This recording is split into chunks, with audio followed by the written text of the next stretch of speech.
उसमें उधर फ्रॉस्टेड कर देते हैं, हाँ। जो नॉर्मल आई है, और इस आँख से काम करने के लिए काम बोलते हैं बच्चे को। मेडिकेटेड घी जो है आंखों के अराउंड एक पॉल बना के डालते हैं पर्टिकुलर टाइम के लिए, और बच्चों में पर्टिकुलरली हम जब शुरू करते हैं अराउंड 14 to 15 टाइम्स बताए गए दिन में कि आप कभी भी 2 बूंद तेल की या घी की नाक में डाल सकते हैं। तो जब हम ज़्यादा नियर का वर्क करते हैं तो वो स्क्लर मसल्स हैं वो स्पैज्म में चले जाते हैं, तो उससे भी मायोपिया या जो रिफ्रैक्टिव एरर है वो बढ़ता है नंबर। और वो जब 1 या 2 महीना जब कम पड़ते हैं वेकेशन में, तो वो नंबर ऑकुलर स्ट्रेस के कारण बढ़ा होता है, वो छुट्टियों के बाद वो कम हो जाता है। मैदा बेस्ड ब्रेड जिसमें कि न्यूट्रिशन के नाम पर कुछ नहीं है, सिर्फ कैलोरीज है। आयुर्वेद में बताया है कि अग्नि अगर प्रॉपर नहीं है, मीन्स आपके खाने की शक्ति और उसको पचाने की शक्ति अगर प्रॉपर नहीं है, तो सभी रोग हो सकते हैं। घर का मेंबर पास में आता है और लग रहा है कि बच्चा रिस्पॉन्ड नहीं कर रहा है, उसको पता ही नहीं चल रहा, दिख ही नहीं रहा, तो it's a very early sign.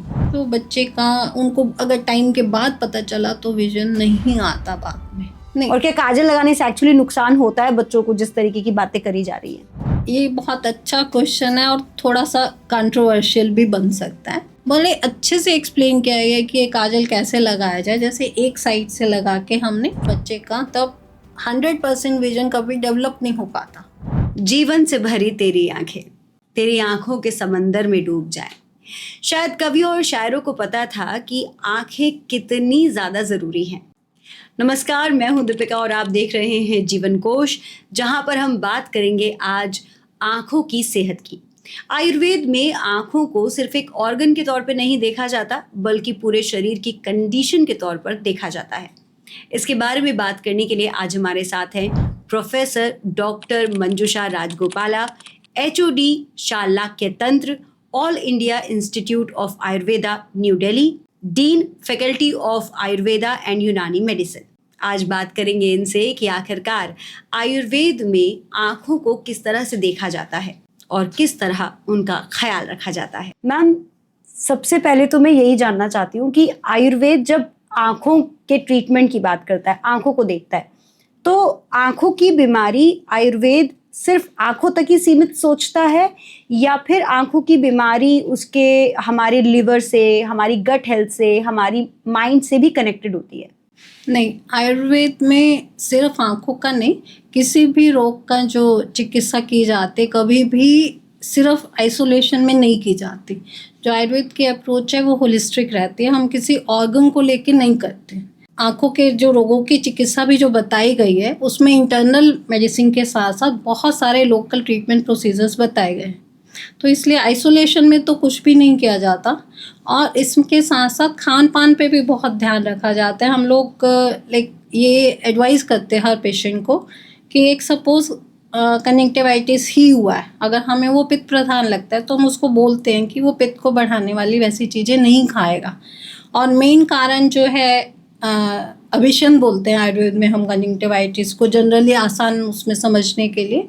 तो जब अभिशन है तो कफवर्धक आहार है वो भी नहीं खाएंगे, क्योंकि कंजक्टिवाइटिस जो रोग है उसमें इन्फ्लेमेशन पार्ट है, और जो कफ को बढ़ाने वाली जो भी आहार विहार है वो इस इन्फ्लेमेशन को फर्दर बढ़ाता है, इसलिए इन चीज़ों को हम मना करते हैं। तो as a holistic we have to see, और या हम उन पेशेंट्स को देखते हैं।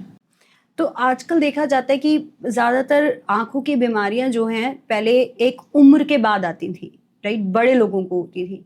अब बहुत छोटे बच्चे, 5 से 6 साल के बच्चों को बहुत बड़े बड़े चश्मे लग रहे हैं। ऑलमोस्ट हर बच्चे की आंखें वीक हैं। एक कारण तो हम सभी जानते हैं कि स्क्रीन टाइम बहुत ज़्यादा हो गया है, लेकिन क्या ऐसा भी कुछ है कि प्रेगनेंसी के दौरान कुछ गलतियां हो रही हैं, प्रेगनेंसी के दौरान कुछ आपको ध्यान रखना चाहिए, या अर्ली न्यूट्रिएंट्स बच्चों का कैसा रखना चाहिए सो दैट कि बच्चों की आंखों पर उतना बुरा असर ना पड़े और सेहत अच्छी रहे? ऐसा एक कारण जो हम मतलब आपने पूछा कि आंखों के रोग बहुत बढ़ गए हैं, ऐसा नहीं है। एक तो ये कारण कि अब डायग्नोस्टिक फैसिलिटीज़ हैं, जो डायग्नोस्टिक फैसिलिटीज़ हैं वो बेटर हैं, अवेलेबल है। हाँ, लेकिन जो मायोपिया या रिफ्रैक्टिव एरर्स हैं उनका इंसिडेंस ज़रूर बढ़ा है, या डिजिटल आई स्ट्रेन के कारण जो कंप्लेंट्स हैं वो ज़रूर बढ़ी हैं, क्योंकि हम ओवर यूज़ कर रहे हैं अपनी आँखों का। जैसे कि किसी भी रोग का हमारे यहाँ बताया गया अतियोग, जो हम सेंस ऑर्गन्स का अतियोग करेंगे, हीन योग करेंगे या मिथ्या योग करेंगे, तो हमें बताया गया कि हमें अपनी आंखें कैसे यूज़ करनी है। या मॉडर्न में भी है कि आपको इतने डिस्टेंस से पढ़ना है, वो हम नहीं पढ़ते प्रॉपर, हम लेट के भी पढ़ते हैं हमारे बच्चे, और हम कोई सिखाने वाला नहीं है, पेरेंट्स भी करते हैं। फिर हम अपना टाइम बचाने के लिए या हम अपनी एंगेजमेंट्स या रिस्पॉन्सिबिलिटीज़ पूरी करने के लिए हम बच्चे के हाथ में मोबाइल पकड़ा देते हैं। तो वो सब चीज़ें जब हम करेंगे तो आई थिंक ये वाले सिम्टम्स जो हैं ज़्यादा मिलेंगे। तो जब आपने कहा कि आंखों का अति यूज करते हैं या उसका कम यूज करते हैं, तो अति यूज करना तो आपने बता ही दिया कि स्क्रीन टाइम जब आप ज्यादा यूज करते हैं, इसके अलावा और कैसे अति यूज होती है आंखों की? लेकिन क्या ऐसी भी कोई चीज है कि मैं कहीं और भी बच्चों की आंखों का वो अति यूज करवा रही हूँ जो नहीं करवाना चाहिए? हाँ, जैसे कि पहले जो है बच्चे, जब हम ही छोटे थे तो आउटडोर एक्टिविटी स्कूल्स में भी रहती थी, स्कूल से घर आने के बाद भी बच्चे खेलने जाते थे। आजकल बच्चों का आउटडोर एक्टिविटीज़ बहुत कम हो गया है। Then doing more of reading and writing work. तो जब हम ज़्यादा नियर का वर्क करते हैं तो वो जो ऑकुलर मसल्स हैं वो स्पैज्म में चली जाते हैं, तो उससे भी मायोपिया या जो रिफ्रैक्टिव एरर है वो बढ़ता है नंबर। एक सिंपल एग्जाम्पल या ऑब्जर्वेशन है कि जब बच्चों के एग्ज़ाम होते हैं तो उनको कंटिन्यूस पढ़ना पड़ता है कुछ महीने के लिए, तो उस समय उनके आपके पास या हॉस्पिटल्स में वो पेशेंट्स आते हैं या बच्चे आते हैं कि हाँ उनका नंबर बढ़ गया, और वो जब 1 या 2 महीना जब कम पढ़ते हैं वेकेशन में तो वो नंबर जो उस ऑकुलर स्ट्रेस के कारण बढ़ा होता है वो छुट्टियों के बाद वो कम हो जाता है। एंड एक दूसरा न्यूट्रिशन भी है, खाने का जहाँ तक है वो एक बहुत बड़ा कारण है। जब हम छोटे थे तो शायद समोसा या जलेबी या कोई 1-2 चीज़ें फास्ट फूड में हुआ करती थी, आज इन नंबर ऑफ असंख्य हम बोल सकते हैं, पिज़्ज़ा है, पेस्ट्रीज है, इतने सारे chips. It's a one example, not against anything. और पहले एक सिंपल घर में ही लोग बिस्किट बनवा लिया करते थे गेहूं के, देन मैदा बेस्ड प्रोडक्ट्स। तो ये जितने भी प्रोडक्ट्स हैं वो सब में माइक्रोन्यूट्रिएंट्स जो हमारी शरीर की ओवरऑल हेल्थ के लिए बहुत इम्पॉर्टेंट है वो बहुत कम रह जाते हैं। उसमें सिर्फ कैलोरीज रहती हैं। कैलोरीज जब बचती हैं तो आपका शरीर स्वस्थ नहीं होगा, क्योंकि आपके ब्रेन को काम करने के लिए, आपके ऑर्गन्स को काम करने के लिए मेन कैलोरीज के साथ साथ माइक्रोन्यूट्रिएंट्स जिसमें कि विटामिन्स आते हैं, मिनरल्स आते हैं, उन सब की भी बहुत ज़रूरत है। तो जब हम ये कहते हैं कि खाने में पालक, गाजर, आंवला, हरी सब्जियां ये सब इंक्लूड करना चाहिए, अब बच्चों के साथ तो मैम सीन फिर ये होता है ना कि आप कहो कि ग्रीन वेजिटेबल्स खानी है तो नहीं खानी। अब आप बच्चे को कितना तो खिला ही सकते हो और कितना ही उसे फोर्स कर सकते हो, तो फिर क्या इन सब चीज़ों से खिलाने से एक्चुअली फ़र्क पड़ता है आंखों की सेहत पे? यस, जैसे पालक है या जो अदर लीफी वेजिटेबल्स भी हैं तो उसमें ज़ीज़ैंथिन, ल्यूटिन एक्सेट्रा जो माइक्रोन्यूट्रिएंट्स होते हैं, और वो मैकुला का जो एक इम्पॉर्टेंट पार्ट है या रेटिना की हेल्थ में भी बहुत इम्पॉर्टेंट रोल प्ले करता है। और बच्चों को कैसे खिलाना ये तो मदर का इंटेलिजेंस है। जैसे बच्चे अगर पालक नहीं खाते हैं तो आप उसको पीस के किसी चीज़ में मिला दीजिए, दाल के साथ थोड़ा सा मिक्स कर दीजिए, थोड़ी सी चटनी बना के दे दीजिए।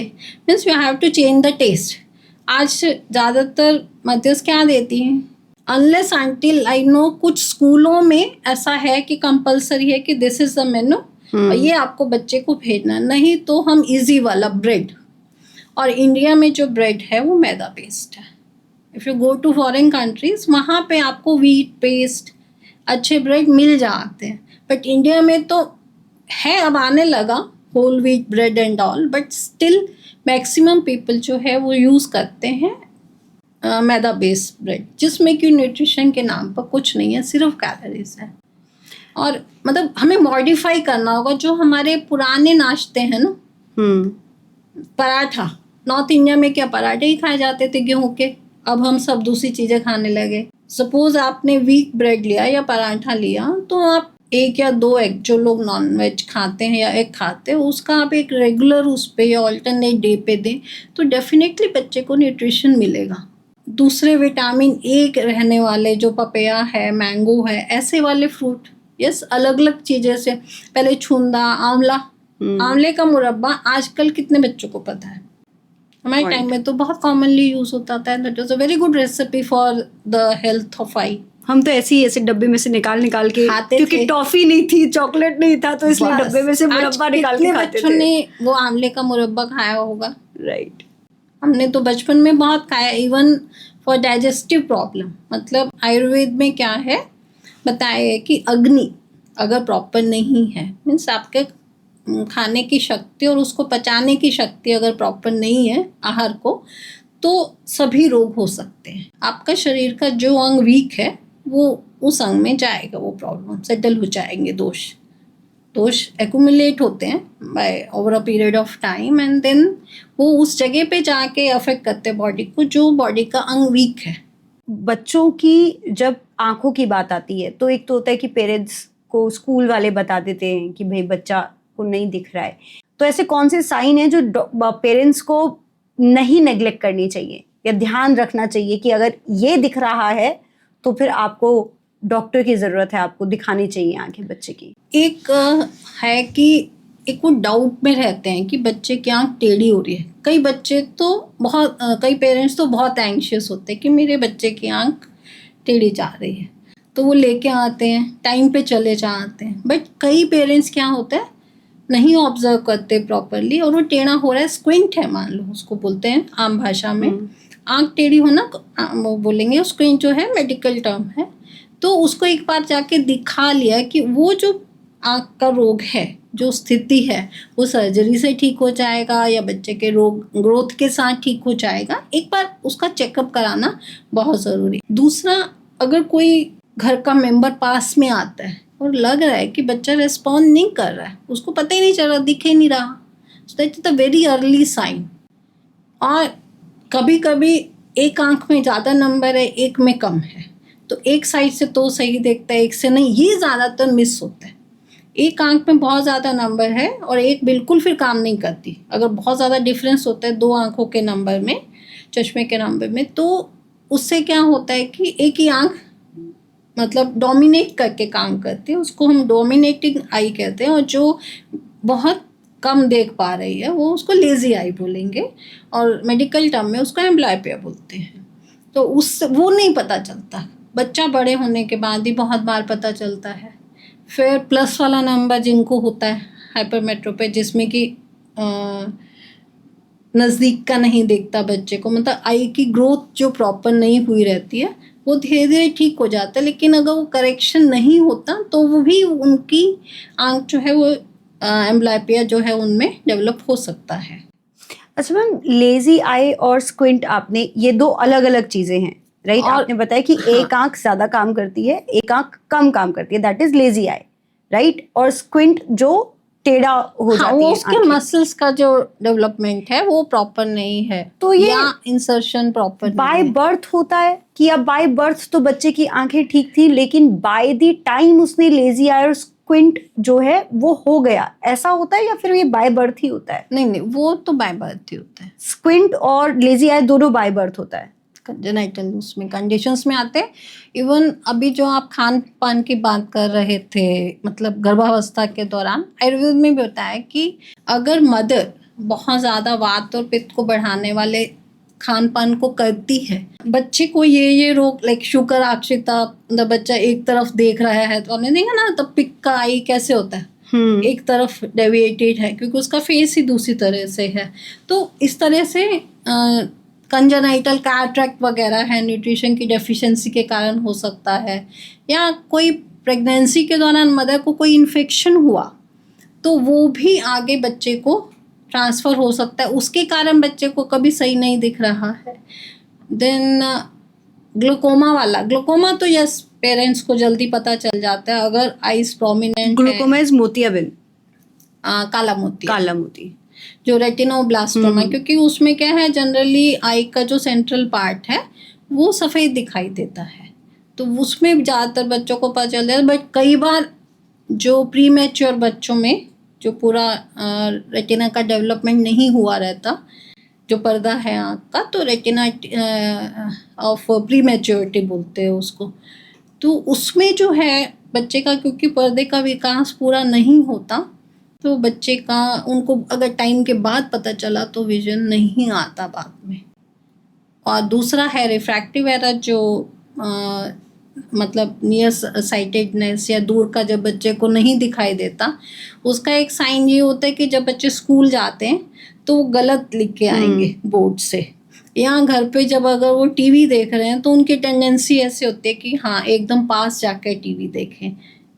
या बुक है, अगर वो हाई नंबर है तो एकदम पास से बैठ के लिखेंगे, तो अगर वो ऐसे या आईज को स्क्वीज करेंगे, ये सब अगर देखते हैं पेरेंट्स तो उनको मतलब एक बार जांच के लिए ले जाना चाहिए। वैसे आजकल तो स्कूल में भी मेडिकल एग्जामिनेशन की फैसिलिटी रहती है, तो कई बार स्कूल से भी वो पेरेंट्स को बताते हैं कि हाँ आप इसको आँख की जांच करवा दीजिए। अच्छा, हम लेजी आई के बारे में जैसे बात कर रहे थे कि आपने कहा ये मदर अगर अपने वात और पित्त का ख्याल ना रखे तो भी बच्चों को ये प्रॉब्लम होती है, तो मदर्स ऐसा क्या नहीं, खाएं? वात और पित्त का ख्याल नहीं रखे, अच्छा। वो खान पान का ख्याल, मतलब वही क्या खाएं पिए, क्योंकि बी प्रेग्नेंट, अब आपकी क्रेविंग होती है, आप कुछ खाते हो, फिर आपको सब बोलते हैं कि नहीं आपको सब कुछ खाना चाहिए, थोड़ा थोड़ा सब खाओ। इस तरीके की बातें नॉर्मल है हमारे घर परिवार में। तो क्या चीज़ खाएं, किस चीज़ का ख्याल रखें सो दैट कि बच्चे को बाय बर्थ ये प्रॉब्लम हो ही ना? देखिए सिर्फ आहार से तो जो कंजेनाइटल या हेरिडिटरी डिसऑर्डर हैं गवर्न नहीं होते हैं। ओके, है ना, आहार से वो थोड़ा बहुत ज़्यादा हो सकता है, लेकिन सिर्फ आहार से ये चीज़ें नहीं होती हैं। तो जेनेटिक है, जैसे कि अगर हम आरपी का एग्जाम्पल लें या ग्लूकोमा का एग्जाम्पल है, अगर फैमिली में हिस्ट्री है तो वो ट्रांसफ़र होता है। ओके। कलर ब्लाइंडनेस है तो वो ट्रांसफ़र होता है, वो मदर से ज़्यादातर मेल चाइल्ड को, क्योंकि उसका कनेक्शन एक्स क्रोमोसोम से रहता है और उसमें मतलब सन को ट्रांसफ़र होता है। तो males they are more prone for colour blindness. तो ये जो चीज़ें हैं टोटली नहीं है, आहार से कुछ होती है। पहले टाइम में होता था, दादी नानियाँ जो हैं वो बोलती थी कि बच्चों को काजल लगाना चाहिए। अब आप डॉक्टर्स के पास जाओ, किसी भी पीडियाट्रिक के पास जाओ और आप पूछ भी लो कि काजल लगा ले, तो साफ मना कर देते हैं कि बिल्कुल नहीं लगाना है। और बहुत बड़े बड़े पीडियाट्रिक्स जो काम कर रहे हैं, मैं उनकी भी बात कर रही हूँ। और फिर एक तरफ हम देखते हैं कि काजल को अच्छा बनाने की कोशिश कर रहे हैं कि भाई बादाम का तेल डाल दीजिए, सरसों का तेल डाल दीजिए, इस तरीके का काजल लगाइए। मैं चाहती हूँ आप हमारे दर्शकों को बताएं कि छोटे बच्चों को काजल लगाना चाहिए या नहीं लगाना चाहिए, और अगर लगाना चाहिए तो किस तरीके का काजल बनाएं या हम उसको लेने की कोशिश करें सो दैट कि बच्चे को फायदा हो, नुकसान ना हो। नहीं, और क्या काजल लगाने से एक्चुअली नुकसान होता है बच्चों को, जिस तरीके की बातें करी जा रही है? ये बहुत अच्छा क्वेश्चन है और थोड़ा सा कंट्रोवर्शियल भी बन सकता है, लेकिन मेरा जो पर्सनल ओपिनियन है कि काजल लगाना चाहिए। आयुर्वेद में जो दिनचर्या है कि पूरे दिन में क्या करना चाहिए, उसमें एक काजल भी एक, या उसको हम उसमें बोले तो अंजन, काजल अंजन बोलते हैं, हाँ अंजन बोलते हैं। तो उसके लिए पहले जो बताया गया कि डेली जो यूज़ करने के लिए स्रोतो अंजन means it's a mineral content उसमें होता है, अच्छे से उसका कई दिन लगते हैं उसको बनाने में। पहले वैद्य लोग बनाते थे और वो देते थे बच्चों के लिए, क्योंकि हर फैमिली के लिए एक वैद्य हुआ करता था। अब बाद में मार्केट में लोग यूज़ करने लगे चीज़ें, और जब कमर्शियल इंटरेस्ट में वो अंजन या काजल प्रॉपर नहीं बना हुआ, उससे कुछ कॉम्प्लिकेशंस रिपोर्ट हुए। दैट वाज द पॉइंट जहाँ वो काजल का यूज़ बंद हुआ, और उसको अब बहुत साल हो गए हैं, लेकिन फिर भी अभी कुछ पीछे सालों तक काजल यूज़ होता था घरों में। हमने खुद लगाया, मतलब हमें खुद लगाया गया है, मैंने अपनी बेटी को लगाया है। तो हम काजल जैसे बादाम को जला के उसको काला करके वो सही तरीका है, या फिर मार्केट में कोई ऐसे प्रोडक्ट हैं, जैसे अलग अलग प्रोडक्ट्स आयुर्वेद के आजकल भरमार है कि नहीं ये वाला खरीद लो, वो खरीदने भी चाहिए प्रोडक्ट्स, या फिर आप सजेस्ट करते हैं कि अगर काजल बनाना है तो वही बादाम जलाकर चम्मच के ऊपर रखकर वैसा वाला काजल बनाएं? नहीं, दोनों तरह से दोनों बातें हैं उसमें। जैसे कि एक वो बादाम का शेल को जला के घी थोड़ा सा मिला देंगे, तो क्या घी क्यों चाहिए, स्निग्धता रहेगी, वो चिपका रहेगा उसके साथ, एकदम ड्राई पाउडर नहीं रहेगा। दूसरा साउथ में बनाया जाता है, जो चमेली के फूल रहते हैं उसमें हल्का सा तेल या घी लगा के उसको जला के बनाते हैं। दूसरा बनाया जाता है कि सिर्फ घी है, मान लो गाय का घी है या देसी घी है, आप वो दीप जलाएंगे और ऊपर कटोरी, चम्मच में तो मतलब आपका अमाउंट बहुत कम हो जाएगा, तो वो आप कलेक्ट कर लीजिए, वो आप उसको रखना अच्छे से है। और दूसरा काजल के लिए इम्पॉर्टेंट है लगाने का मेथड। या कैसे जब लगा? लगा रहे हैं तो मदर आपके हाथ साफ होने चाहिए।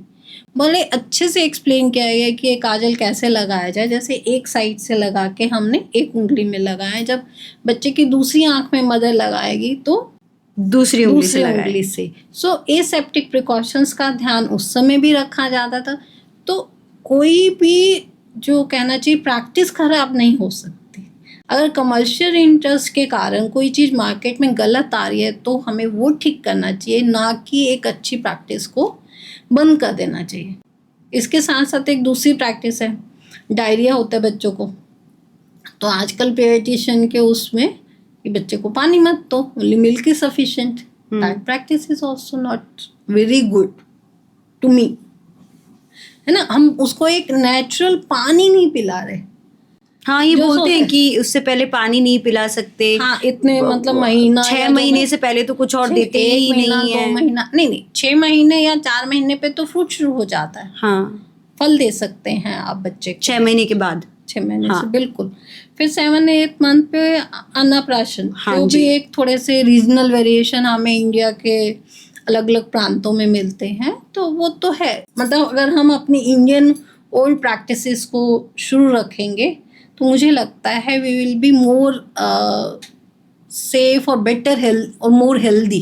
जैसे कि अभी हमारा कोविड गया, तो कोविड में इंडियंस की पॉपुलेशन इतनी ज़्यादा है ना इंडिया में, फिर भी हम अपने काढ़े पीते हैं, हमारी इम्यूनिटी अलग तरह की है, हम लोग बेटर उसको टॉलरेट कर पाए या उससे अच्छा फाइट दे पाए in comparison to the other countries जिनकी इम्यूनिटी कम है। पॉइंट।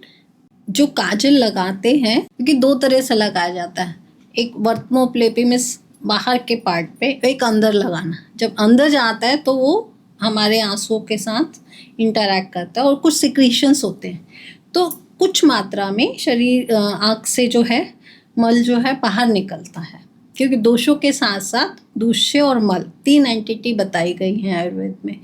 और एक तो डेली वाला अंजन हमने बता दिया, जो सोतो अंजन है, या ये जो भी बादाम के छिलके का, जो अलग अलग प्रांतों में अलग अलग प्रैक्टिस वाला अंजन यूज़ होता है। और दूसरा पहले जो भीमसेनी काजल या सुरमा मिलता था मार्केट में, याद तो वो डेली यूज़ के लिए नहीं था। हाँ। एक दूसरा अंजन बताया गया है जिसको कि हम तीक्ष्ण अंजन बोलेंगे, जो कि आपको एक्सेसिव लेक्रीमेशन करवाता है। लेक्रीमेशन मतलब आंखों से ज़्यादा पानी निकलता है। अच्छा। तो वो लगाने से जितना भी दोष जो है, नेत्रमल तो डेली बनता है आँख में, अगर आप नोट करें बच्चों में ये ज़्यादा होता है, तो उसको आप हफ्ते में एक बार लगाना। कुछ रेफरेंस 5 दिन का, 7 दिन का, 8 दिन का, तो एक बार हफ्ते में 1 दिन लगाना है, तो जो भी दोष इकट्ठे होते हैं आँखों में वो निकल जाते हैं। वो क्यों? क्योंकि जो आँख है पित्त का स्थान है, लेकिन इसको it is more prone for kapha disorders, means दोनों ही दोष हैं। वात के रोग नहीं होते आँखों में ऐसा नहीं है, बट पित्त इसमें प्रधान है, होते 3 दोष है यहाँ पर। और कफ जो है इसमें मेन कल्प्रिट है, क्योंकि अभिशन जो है रूट कॉज बताया गया सभी नेत्र रोगों का। तो बादाम का काजल जो बनाएंगे, जो घी लगा के बादाम का काजल बनाते हैं, उसको आप हफ्ते में 1 बार लगाएं।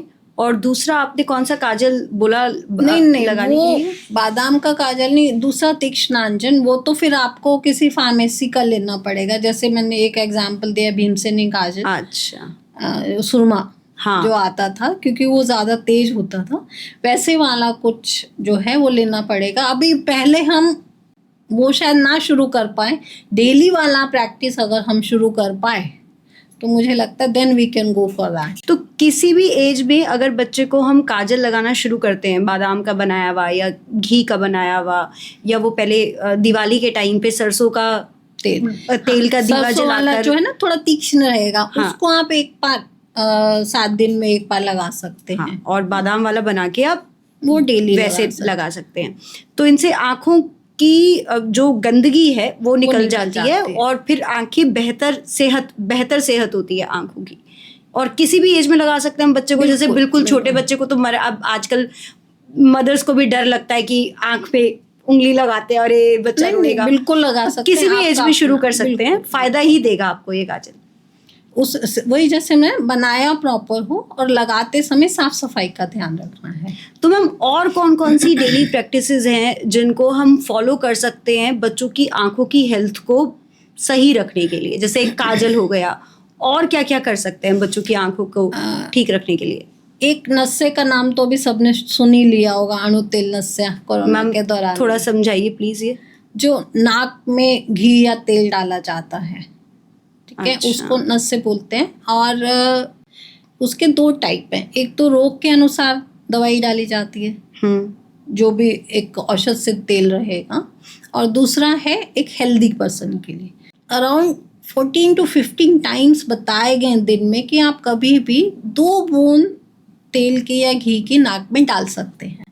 जैसे घर से बाहर जाने से पहले, खाना खाने दांत साफ करने के बाद, शौच से निवृत्त होने के बाद, मीन्स आपका बाउल क्लीन हो गया, उसके बाद, बाहर से आने के बाद, ऐसे 10-15 टाइम बताए गए हैं। आप वो 2 बूंद नाक के डालें, उसमें आप डिफरेंस देखेंगे। अगर आप नाक में 2 बूंद घी की डाल के बाहर गए तो ये जो आप धुआं धूल इनसे एक्सपोज होते हैं ना, आपको वो इरिटेशन सब कम होगा। और नस्से को बताया गया कि ये सभी हमारे सेंस ऑर्गन्स, जैसे एक कंधे से ऊपर हमारे सभी सेंस ऑर्गन्स आ जाते हैं, तो इनको स्ट्रेंथन करता है लॉन्ग टर्म में। तो मैम घी कौन सा यूज करें? अब घी भी अब ये भी एक अलग कहानी है कि अब गाय का घी यूज करना है कि घर में बना के यूज करें, क्योंकि बाहर अब जो मिल रहे हैं उसमें हमें पता ही नहीं है कि कितने शुद्ध हैं कितने नहीं हैं। नहीं, मतलब घी जब बात आती है तो गाय का घी होता है, और गाय में तो खैर कोई भी चलेगा। अच्छा। और दोनों बातें कि गाय का घी आप दूध से अपना मलाई करके और फिर घर पे बना सकते हैं, या फिर जो मार्केट का आजकल है एक नया कॉन्सेप्ट, मीन्स देसी, एक टू कॉन्सेप्ट, जो इंडियन देसी काऊ है, नॉट द अदर वन, तो वो घी लेना। बाकी जो एडल्ट मैंने बोले ना, वो प्रैक्टिस को हमें ठीक करना है। आपके दूसरे कंट्रीज में कैसे अच्छी क्वालिटी की चीज़ें मिलती हैं। पॉइंट। तो अगर मतलब मिला जुला के कहें तो हमारी प्रैक्टिसेस बिल्कुल ठीक थी, हमने प्रोडक्ट गलत यूज करने शुरू कर दिए और फिर उनका खामियाजा प्रैक्टिसेस ने अपने आप से तो कोई नहीं शुरू मतलब हम लोगों ने मिलावट इतनी कर दी अपने प्रोडक्ट्स में। अच्छा, जो बच्चों की आंखें जन्म से जो है जन्म से उनकी रोशनी नहीं होती है आंखों में। अभी मैं कुछ टाइम पहले पढ़ रही थी एक जगह पे कि नॉर्थ कोरिया में ये दावा किया गया है कि अब जो है जन्म से जो जिनकी आंखों की रोशनी नहीं होती है उनका इलाज पॉसिबल है। आई एम नॉट श्योर कि उनकी रिसर्च कितनी कैसी है, कितना है, मैंने सिर्फ एक पढ़ा है आर्टिकल इसके बारे में। क्या आयुर्वेद में ऐसा कुछ है कि जिन बच्चों की आंखों में रोशनी जन्म से नहीं होती उसे वापस लाया जा सकता है, उसे ठीक किया जा सकता है? नहीं, ऐसा नहीं। जन्म से रोशनी नहीं होना मतलब ये तो बहुत ब्रॉड टर्म है। अच्छा। वो किस कारण से है, जैसे उसको कंजेनाइटल कैटरेक्ट है या कुछ मैकुला के एरिया में प्रॉब्लम है या आरपी है, बट आरपी के एकदम से ऐसा नहीं होता कि मैकुला इन्वॉल्व हो, कुछ ना कुछ तो विजन उस बच्चे में होता है। या मैंने एम्प्लॉय पे बताया कि एक आंख में विजन है 6/6 तक करेक्ट भी हो जाता है, और एक में बहुत ज़्यादा नंबर है तो वो काम नहीं कर रही आंख। दूसरा है हाई मायोपिया, और वो पता नहीं चला। जब वो पता नहीं चला और करेक्शन उसका मीन्स वो डॉक्टर के पास नहीं गए, उसने अपने चश्मे की जांच नहीं कराई, तो वो आँख काम नहीं करेगी। जब काम नहीं करते तो आप किसी भी शरीर के अंग से अगर काम नहीं करते तो वो कमज़ोर हो जाता है। तो उस पर्सन का तब या उस बच्चे का तब 100% विजन कभी डेवलप नहीं हो पाता। ओके मैम, जैसे आपने बताया कि अगर मिस हो जाता है डायग्नोस तो प्रॉब्लम होती है। मैंने एक डॉक्टर से बात करी थी तो उन्होंने बताया कि लेजी आई जैसी चीज़ें जो हैं, अगर आपने जल्दी नहीं पकड़ी, 6 से 7 साल की उम्र में अगर आपने बच्चे की ये नहीं पकड़ी और उसकी उम्र 10 साल से बढ़ जाती है तो फिर ये ठीक ही नहीं हो सकता। आयुर्वेद में भी ऐसा ही है कि एक बार लेजी आई अगर कांस्टेंट हो गई है तो फिर वो ठीक नहीं हो सकती है, या आयुर्वेद कहता है कि अगर आप कोशिश करेंगे तो कुछ बेहतर करा जा सकता है? देखिए, हमारे पास भी जब पेशेंट आते हैं, बहुत सारे पेशेंट ऐसे आते हैं, मान लो ग्लूकोमा का ही है या डायबिटिक रेटिनोपैथी का ही, एकदम लास्ट स्टेज में आते हैं। देन दे एक्सपेक्ट कि आयुर्वेद से कुछ हो जाए। नहीं, आयुर्वेद में भी 4 तरह के रोग बताए गए हैं। प्रोग्नोसिस या हम बोले ना साध्यता, वैसे वो रोग ठीक हो सकता है कि नहीं हो सकता, मतलब सुख साध्य एक कंडीशन है कि आसानी से इसको ठीक किया जा सकता है। एक है कि इसको डिफ़िकल्टी से ठीक किया जाए, मतलब काफ़ी उपाय करने पड़ेंगे, फिर और बहुत ज़्यादा डिफ़िकल्टी है, और एक है पहले से ही इनक्योरेबल बताए गए। तो आयुर्वेद में भी वो कैटेगराइजेशन है। और ऐसे ही बोलना कि जो जन्मजात रोग, इसीलिए वहाँ पे जन्मजात रोगों का जैसे आदि बल प्रवृत्त शुरू से ही होने वाले रोग, ऐसी एक कैटेगरी है। संघात बल प्रवृत्त मीन चोट से जो हुआ, तो इस तरह से वहाँ 7 कैटेगरीज बताई गई हैं। तो ऐसा हम कभी भी नहीं क्लेम कर सकते कि जो जन्म से होने वाले रोग हैं वो टोटली ठीक हो जाएंगे।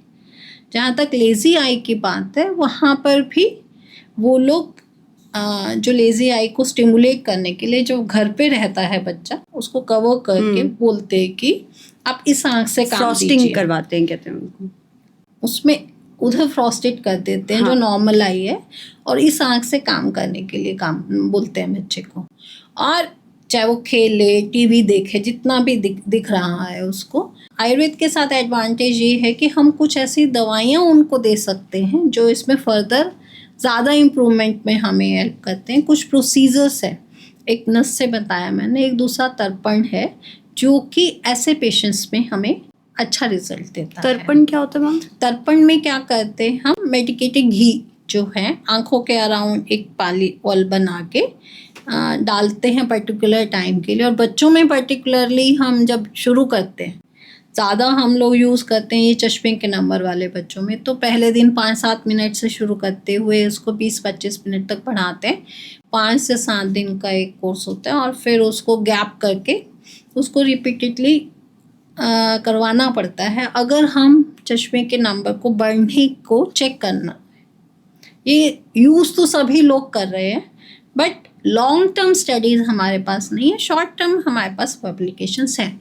मैम, बहुत एक्सप्लेन करके आपने हमें बताया कि आँखों की हेल्थ में आयुर्वेद किस तरीके से हेल्प करता है, किस तरीके से ट्रीटमेंट करता है। मैं ये कहना चाहूँगी कि ऐसा हम नहीं कह रहे कि सभी चीज़ें हम आयुर्वेद से ट्रीट कर सकते हैं, बट बहुत सारी ऐसी चीज़ें हैं कि जो हम अर्ली स्टेज में अगर करेंगे, पेशेंट हमारे पास आएगा तो डेफिनेटली उनको हम अच्छे से मैनेज कर पाएंगे। Thank you ma'am, thanks a lot.